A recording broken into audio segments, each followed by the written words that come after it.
games I don't like to work. Chinese 念着中文了笔画。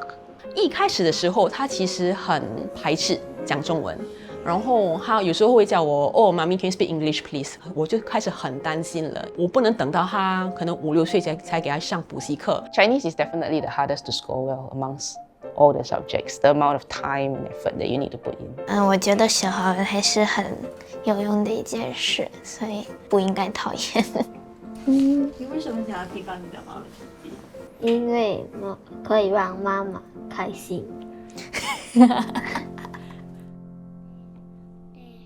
在新加坡，为孩子报名华文课程的年龄正在不断提前，从幼儿到小学生，华文补习已成为许多家庭的共同选择。这背后，父母们究竟有哪些考量？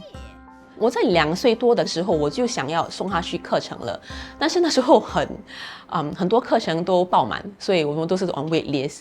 他到了 I think 是3岁多4岁的时候，我就正式给他上了华文启蒙班。最大的因素是因为有一次我就尽量想说，我们去讲中文，我就以中文来问他，好像哦，你今天吃了什么？他就转头跟我说，妈咪 ，Can you speak English with me？ 我就。而且 why 吓我一大跳。他这么讨厌的话，以后去小学怎么办？早安。我不能等到他可能5、6岁才给他上补习课，因为那时候你上课的话，你是在逼他去背那些词，很不有趣。所以我宁愿他现在3、4岁就开始唱歌啊、跳舞啊、讲故事，至少他会比较有兴趣。我是张俊和，你是谁？他毕竟是华人，我不希望说他是一个不会讲中文的华人。你要知道自己的文化，华族文化其实这么多年的历史，你那可不知道。对于自称虎妈的郭志芬来说，华文补习更像是一次紧急救援。在她发现孩子华文成绩不理想时，便在大女儿小3、小儿子上小学前将他们送进了补习班。For Jeje, it has never been a problem until composition came into play. That was when I realized that she was not able to finish the work, but she doesn't know how to do it. So you really need the experts to guide. For many Singaporean parents, Chinese is a field where we are really quite helpless. Like composition, we do not know how to mark it. So it's not possible to tell them, oh, you can do this to improve your essay in school. Even though they do learn how to do it, they don't practice enough. Children in tuition are writing compositions every week. The practice does show a difference, especially because some of the topics overlap. When I looked at their very first compo for primary 3, there's a difference in grades. Titi did much better than Jeje. And in general, Titi is not at Jeje's level. We can directly tell that, hey, starting early really makes a difference. 联合早报浏览了本地各大华文补习中心的网站，几乎所有都为3到6岁的幼儿开办了学龄前课程。旨在通过玩乐和阅读故事书等，培养孩子对学习华文的兴趣。但华文补习真的能让孩子喜欢学华文，还是只是应考工具？如果没有华文补习，我就不会学华文好。上华文补习之前，我觉得对华文的信心是5分左右，但是上完补习可能就会加1到2分。我们学校学的东西，补习班会提前教给我们，然后在补习班也会来学不同的作文，然后口试题目，所以在考试中也会有多一点的练习还有信心。我觉得学华文还是很有用的一件事，所以不应该讨厌。I would say majority of their classmates are having tuition. I think even without tuition, they will pass. But again, they'll be seeing all their peers doing better than them, and I don't think that's good for their self-esteem. 单单只是小学或中学的话，可能 basic 的基础会在那里，但是他可能就会只是学到课本上要教的东西。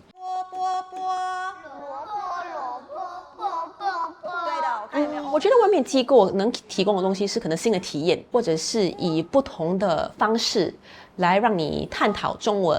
好，你说一次。我在理工学院的时候呢，读的是中文系，但是我觉得说会华文跟会教华文是两回事。他看到是自己的爸爸妈妈想教他的话，他会以为你在跟他玩。然后你又不想很凶，因为毕竟我不要他排斥中文嘛。我是可以以中文跟孩子来沟通，但是我的家庭呢都是以英文为主，所以我很难打造一个全部都是中文的一个环境给他。相比来说的话，如果好像有些家长是中文比较强的，他们就可能送他们孩子去英文课程，所以也是一样啊。我在家里打造一个英文的环境，我就不用送他去英文课程，所以我送他去中文课。为顺应家长需求，华文补习行业也在不断调整课程模式。2013年创办的格勒物华文教育中心，课程面向1岁至16岁的孩子，在大约1300名学生当中，70%是小3前的低学龄孩童。华文补习的行业来说的话，以前的话呢，可能会在跟家长推荐课程的时候，都会讲说我们多么的靠近，就是这个教育部的教学规定啊、课程大纲啊。那现在的话呢，可能会越来越多的会讲说，我们呢会用比较趣味的方式，然后呢让孩子呢有兴趣，然后喜欢上这门语言。我们就一直就本着我们的教学理念，就是通过戏剧呀、游戏呀很多的互动，然后让孩子能够在一个很自然的环境当中呢去使用。对的，中文叫做麦克风。家长呢越来越重视孩子的双语发展，也会意识到学习语言需要时间的积累，提前开始为孩子做铺垫。家长呢也会担心自己华文的水平问题，这时候呢家长有可能会通过补习来借力。另外一个原因就是比较现实的原因，因为我们在各阶段的升学的过程中呢，华文呢还是起到一定作用的。那么有些家长就会把补习当成一种风险的管理，与其到最后冲刺，不如早点开始。所以我也要提醒家长，就是说补习呢主要是借力，使用语言还是要回归到生活，才能走得长远。快跑呀！哎，这什么？这是什么？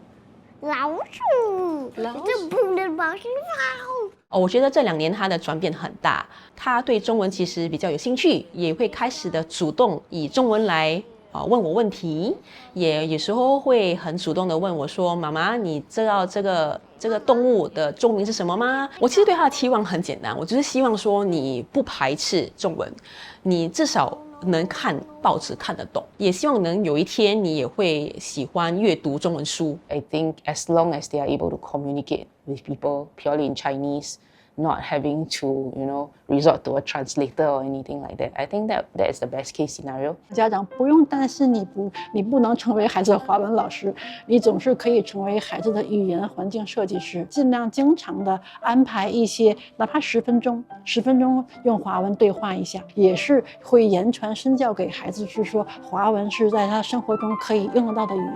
借助一些我们现在网上的资源，比如说一些节目啦、一些新闻啦，来跟孩子讨论呐，或一起观看也是可以。同意。哎，